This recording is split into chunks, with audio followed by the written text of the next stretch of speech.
잊혀진 사람들의 마을이라고 하는 책이 있습니다.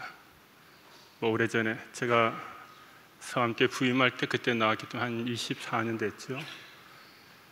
김요석 목사님이 쓴 한증직과 같은 책인데, 이분이 독일에서 15년 동안 공부하고 나서 한국에 와서 목회하지만은 여러 가지 힘든 상황 속에서 광주에 있는 용어마을, 즉 당시에 이제 한센병을 앓고 있었던 문득병자들의 마을에 가서 이제 복음을 전하는 그런 일들을 하게 됩니다. 그곳에 다양한 사람들을 만났고 그들로 인해서 가정적인 많은 내용들을 알게 되는데, 그 당시에 이 일 가운데 한 가지 이런 이야기가 있습니다. 정 씨라고 하는 아버지 되는 사람이 아들만 8명인데 이 아들 8명을 키우는 자부심이 강했습니다. 그런데 넷째 아들이, 근선이라고 하는 이 아들이 한센병에 걸려서 이제 어찌할 바를 모르었던 상황 속에서 이 아이를 데리고 산 꼭대기 절벽에 데려다 놓고 거기서 이제 떨어뜨리려고 생각하고 올라갑니다. 동네 사람들한테 창피스러워서, 또 한센병에 걸리면 사람들 가까이 할 수 없어서 이 아이를 이제 없애야 되겠다. 이제 올라갑니다. 올라가면서 절벽 끝에 서서 생각하니까 이 아이만 죽여서 안 되고 자기도 같이 죽어야 되겠다고 생각하고 있는데, 아들이 이런 얘기를 합니다. 아버지, 저는 지금 죽어도 괜찮습니다만은 아버지는 가정을 생각하셔서 가정의 식구들을 책임질 책임을 끝까지 잘 감당할 수 있기를 바랍니다. 이 아들의 가정을 사랑하는 마음을 생각할 때 너무 감격스러워서 그는 아들은 데리고 내려와서 소록도로 넘기고 자신은 가정에 돌아와서 아들이 죽었다라고 얘기를 합니다. 이렇게 지내면서 아들 하나 둘씩 결혼해서 다 분가를 하고 낳았고, 자신의 아내도 죽고 난 다음에 이제 자기를 돌볼 사람이 없어서 큰 아들 집부터 하나씩 찾아가서 만나서 나 좀 지냈으면 어떠냐니까 어떤 가정이고 아버지를 받아들일 사람이 없는 거예요. 그래서 너무 실망하는 것 가운데 그동안 지냈던 잊혀졌던 아들을 찾아 나섭니다. 소록도에 가서 그 아들을 만나요. 무려 40년 만에 만났습니다. 그 아들을 만났을 때 어떻게 지금까지 이렇게 살아있느냐라고 얘기하니까, 자기도 소록도에 와서 처음에는 죽을 생각을 했다는 거예요. 자살을 할 생각을 했다는 겁니다. 그런데 그곳에서 예수님을 만나고 난 다음에 자신의 삶의 전환점을 가져오는 중요한 기회가 되어서 지금 이 자리에까지 이르게 되었고, 아버지 저와 함께 같이 지내십시다 하는 내용이 있게 됩니다. 저도 이 학교에 벌써 한 40년 가까운 세월 만에 처음 찾아온 것은 아닙니다만은 그래도 이렇게 학생들, 귀한 학생들 만나 뵙게 돼서 감사를 드리고요. 앞으로 여러분들은 잊혀진 존재가 되지 말고 하나님의 귀한 은혜로 쓰임받는 위대한 일꾼들이 되시기를 주의 이름으로 축복합니다. 7080의 시대, 저희 시대는 세시봉 들어보셨나요? 네. 조용남, 윤형주, 송찬식, 김세환, 이 사람들의 노래는 참 감칠맛 납니다. 나 그대에게 모두 드리리. 감격스러운 내용이죠. 저는 70년대 당시에 세시봉 카페가 있었어요. 요즘은 뭐 젊은이들 카페는 뭐 특이한 데 찾아갑니다만은 세시봉 카페가 명동에 있었습니다. 제가 그곳에 가서 차를 마시기도 했습니다. 그리고 그곳에 나와서 노래 부르는 사람도 만났는데, 그 당시에 노래나 어찌됐든 간에 세시봉의 뜻이 뭐냐? 뭘까요? 몰라요? 7080 시대 아니라서 그런가 보네. 아주 좋다는, 아주 좋다. 프랑스 언어입니다. 아주 좋다. 저는 여러분들이 이 학교에서 공부하게 된 것을 아주 좋게 생각할 수 있기를 바랍니다. 하나님의 뜻이다 말이죠. 왜 그럴까요? 오늘 우리에게 주어진 말씀 예스라서는, 예스라는 성경에 기록된 그대로 보면 그는 학자입니다. 그리고 제사장이죠. 그러나 그는 당시에 메데 파사 지역의 아닥사스다 왕 때 포로 생활 사던 사람이었습니다. 그런 사람이 아닥사스다 왕의 명을 받아서 그는 예루살렘의 포로 귀환의 자리에 오르게 되었고 이스라엘 백성들을 가르치는 위대한 사람으로 쓰임받게 됩니다. 자, 포로였어요. 누가 알아주건 안 알아주건 간에 한마디로 얘기해서 노예와 같은 삶을 살다 끝나버릴 수 있는 인생인데, 오늘 본문은 이렇게 시작하죠. 우리 조상들의 하나님 여호와를 송축할지로다. 오늘 여러분들의 입술에 이 찬송이, 여러분들의 가슴에 이와 같은 찬송의 감격이 늘 넘쳐날 수 있기를 바랍니다. 버려진 것 같고 쓸모없는 것 같고 내 인생이 잊혀진 것 같이 누구도 알아주지 않는 것 같은 상황이라고 할지라도 하나님이 함께 하시면, 하나님이 이끄시면, 하나님이 도우시면 이 시대에 하나님 찬송을 받으시는 그 영광의 자리에 이르도록 우리를 은혜 가운데 이끌어 주실 줄로 믿습니다. 그런 은혜를 체험하는 자가 되어야 돼요. 자, 그러면 에스라가 왜 하나님 여호와를 송축할지로다 이렇게 찬송하게 되었을까요? 본문은 이렇게 시작을 합니다. 그가 왕의 마음에 예루살렘 여호와의 성전을 어떻게 하고요? 아름답게 할 뜻을 두셨다라고 얘기합니다. 아름답게 할 뜻을 두고 계셨다. 예루살렘 성, 실제로 보면 바벨론에서 파괴되었던 황폐한 곳이 되었어요. 무너진 것과 다를 바가 없어요.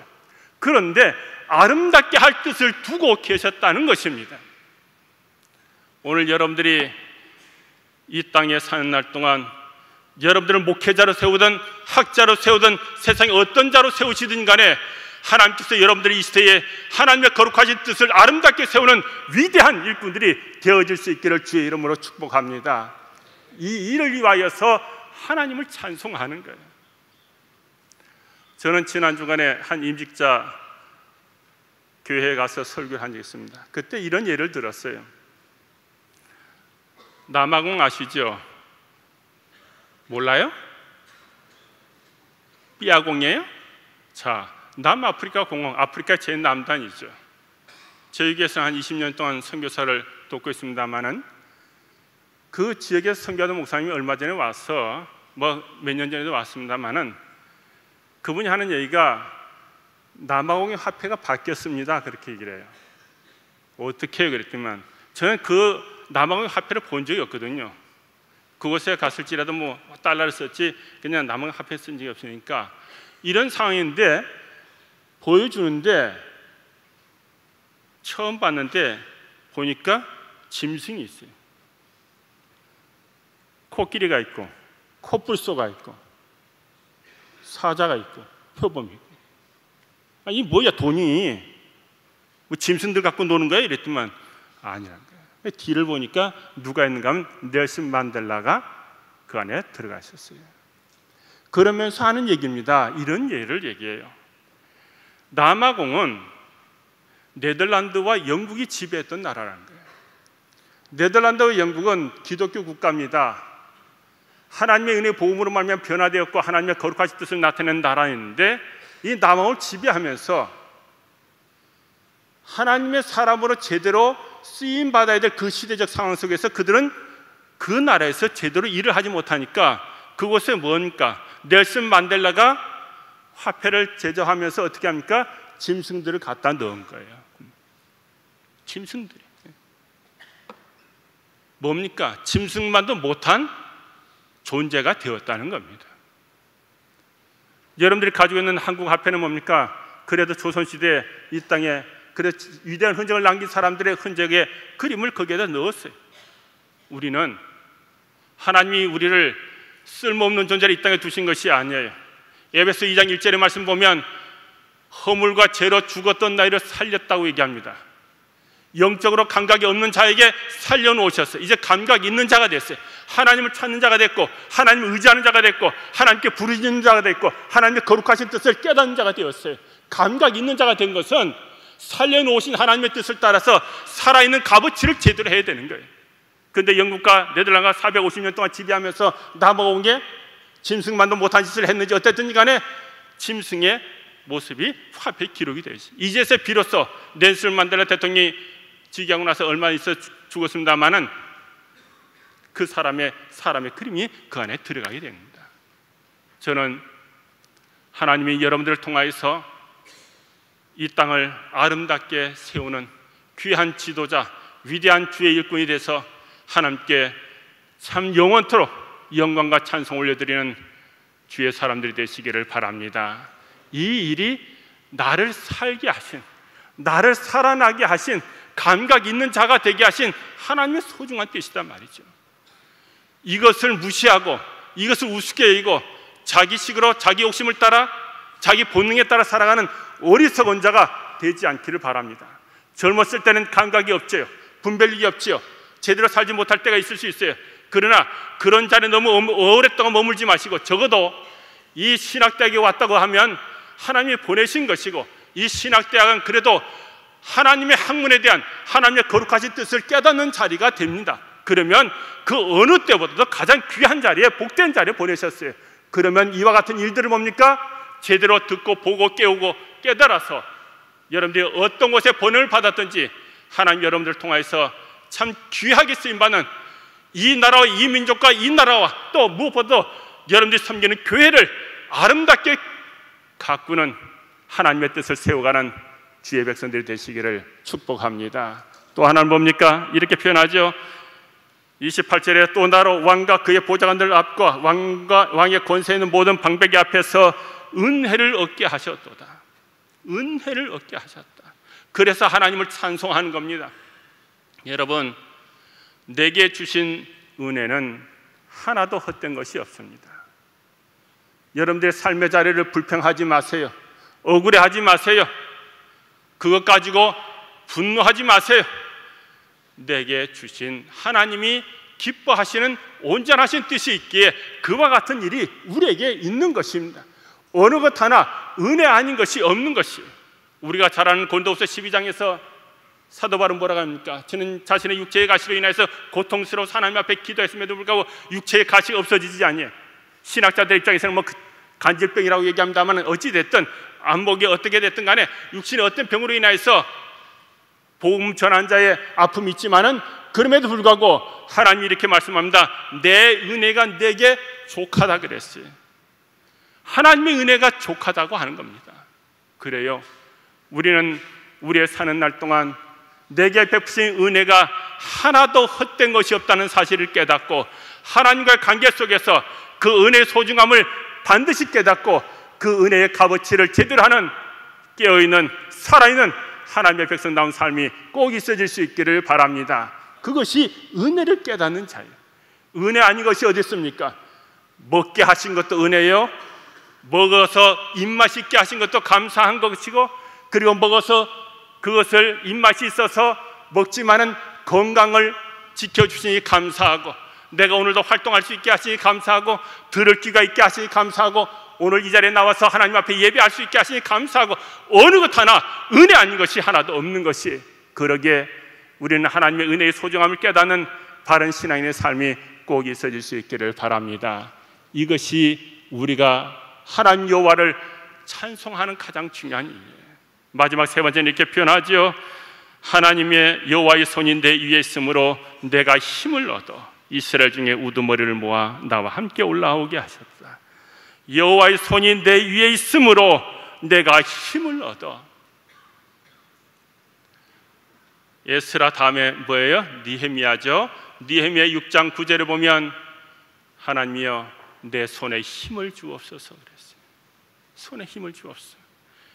이스라엘 황폐한 땅덩어리에 와서 예루살렘 성벽을 건축하는 것 힘든 일이지만 하나님께서 하셨고 그것을 이루시게 합니다. 그러면 오늘 여기 있는 말씀은 그렇습니다. 내 위에 있으므로, 여호와의 손이 내 위에 있으므로 내가 힘을 얻어. 그래요. 저는 79년도에 군대를 입대합니다. 목회자 군대 얘기만 하면 안 된다 그래. 남자는 군대 얘기밖에 할 게 없다 그러고 뭐 축구 얘기밖에 할 게 없다 그러는데 저는 그게 아니라 당시에 학부에 다닐 때 성경 시험을 봤어요. 성경 시험에 합격이 안 되면 한 학기 못 올라갑니다. 3학년, 4학년 못 올라가요. 그러면 성경 시험을 보기 위해서 당시에 성경 구절을 몇 개를 외워야 되냐? 적어도 한 300개를 외워야 돼요. 요즘 그게 있어요? 없어요? 있어야 돼요. 저는 왜 그러냐? 저는 그 당시에 외웠던 성경 구절이 지금도 다른 것은 다 잊어도 지금 눈앞에 가끔 보도 지금 나이가 들어서 60 넘어가다 보니까 깜빡깜빡해요. 그런데 그 당시에 외웠던 하나님의 말씀 뭡니까? 지금도 분명하게 생각이 나요. 얼마나 좋은지 몰라. 그 당시에 힘이 들었죠. 저는 목회자 아들이지만은 목회자 아들임에도 불구하고 성경을 잘 보지 않았던 사람이 한 학기 올라가기 위해서 어떻게 합니까? 성경 구절을 외워야 되니까 구구절절히 외웠는데 그것이 지금 목회하는데 너무나도 효율적으로 정확하게 쓰임받게 하시더라고요. 저는 깨달았습니다. 하나님께서 나이 들어서 머리가 쇠퇴하기 전에 미리 지금 네가 젊을 때 외워야 될 하나님의 귀한 말씀을 잘 외워두면 후에 쓰임받게 하실 것을 그 당시에는 몰랐지만 지금 이 순간에 와서야 깨닫는 귀한 은혜를 주셨던 것입니다. 오늘 모든 학생 여러분들 꼭 기억하세요. 하나님의 손이 여러분들의 손을 붙잡고 갑니다. 하나님의 은혜가 여러분들과 함께 하실 거예요. 그러면 다른 어떤 것보다 가장 중요한 것은 무엇인가 하면 하나님이 내게 어떤 은혜를 주시든 나의 삶이 좀 공고하고 위험하고 힘들고 어렵다고 할지라도 그것이 장차 내가 보냄을 받은 현장에서 보내신 이의 뜻을 행하는 가장 밑거름이 될 수 있는 소중한 기회라고 하는 사실을 잊지 말고 그 현장을 오히려 감사함으로 받아들이면 여러분들이 10년, 20년 후에는 그런 어려운 상황 속에서 경험했던 모든 것들이 앞으로 하나님의 나라와 그의 의를 위하여서 쓰임받는데 아름답게 사용되어지게 될 줄로 믿습니다. 이것을 깨달아야 돼요. 오늘 여기에서 에스라는 그렇습니다. 하나님의 손이 내 머리에 있으므로 내가 힘을 얻었다. 여러분, 여러분들은 버려진 존재가 아니에요. 잊혀진 존재가 아니에요. 쓸데없는 존재가 아니에요. 그러게 여러분들이 이 자리에 부르셨고 이 자리에 하나님께 예배하는 자리에 세워두셨어요. 어느 것 하나 버릴 것 없이 은혜를 베푸셨고 나와 함께 하신 하나님의 선하신 뜻이 있기에 믿기에 어떤 상황 속에 어떤 형편에 있든지 간에 내가 힘들고 고통스럽다고 할지라도 하나님의 나라를 위하여서 하나님의 크고 작은 역사를 위하여서 나를 온전히 들어써 주실 것을 믿는 그런 위대한 가치감각을 가지고 장차 나는 지금 모르지만은 앞으로 후에 어떤 일이 있어도 하나님이 귀하게 사용하실 것을 믿는 자가 되어줄 수 있기를 바랍니다. 욥기 23장 10절 말씀이죠. 이것도 그때 외웠던 말씀이에요. 40년 전이죠. 나의 가는 길을 오직 그가 아시나니 그가 나를 어떻게 단련하시면은 내가 정금같이 나오리라. 학교에서 공부할 때 힘들다고 생각하지 마세요. 유익한 시간이고 나의 삶을 다듬어가는 시간이다. 훈련받는 시간이다. 그렇게 생각해서 나의 가는 길을 오직 그가 아시나니 그가 나를 단련하신 후에는 내가 이 세상에서 나를 귀히 여기는 하나님의 보냄을 받은 자로서 쓰임받는 위대한 일꾼이 될 줄로 믿고 오늘의 여러분들이 머무는 자리에서 하나님이 보내신 자리에서 나를 보내신 이의 뜻을 제대로 행하는 하나님의 일꾼들이 되시기를 주의 이름으로 축복합니다. 기도합니다. 하나님 아버지 은혜에 감사합니다. 오늘 주께서 사랑하시는 장로의 신학대학 오늘 채플 시간을 통하여서 부족한 종을 통하여 하나님의 귀한 말씀 은혜 가운데 전하게 하시니 감사합니다. 우리의 평생 사는 날 동안 하나님 여호와를 늘 찬송하며 지내기를 아까워하지 않는 이 시대에 깨어있는 감각이 살아있는 주의 백성들 되게 하여 주시옵소서. 하나님 우리에게 소중한 뜻을 두고 계십니다.